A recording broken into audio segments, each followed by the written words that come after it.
when you're working with collage, it's really fun to play with composition and spatial dynamics. In other words, how we can create a sense of depth and space in a picture.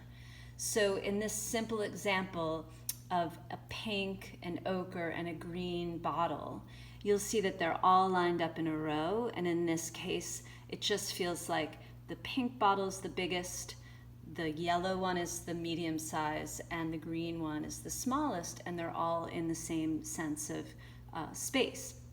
They're all in a line, all up front. But if you take, let's say, the ochre bottle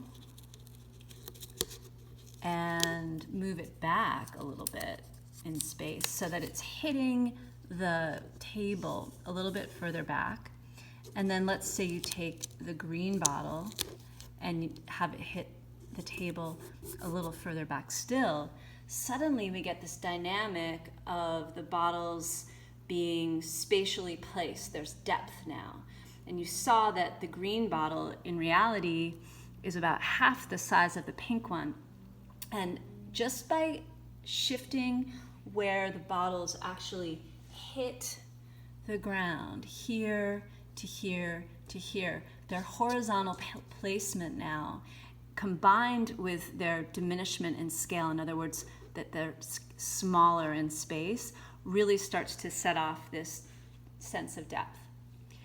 Another thing that I really like to work with in terms of establishing depth, especially in the collage medium, is taking objects and playing with overlap.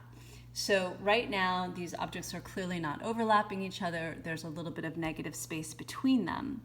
But let's say, for instance, I decided I was going to take this pink bottle and move it over and overlap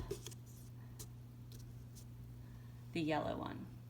Suddenly, there's this sense that clearly the yellow one is just behind the pink one. And I know this really seems like common sense, but this action of physically overlapping the pieces of paper and actually building an image with collage. And let's see what happens when we take this bottle and bring it and put it behind this one.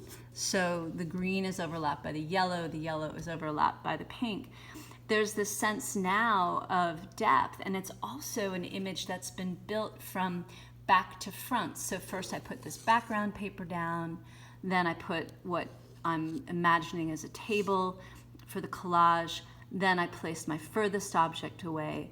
On top of that, I placed the midground object, and on top of that, I placed the foreground object.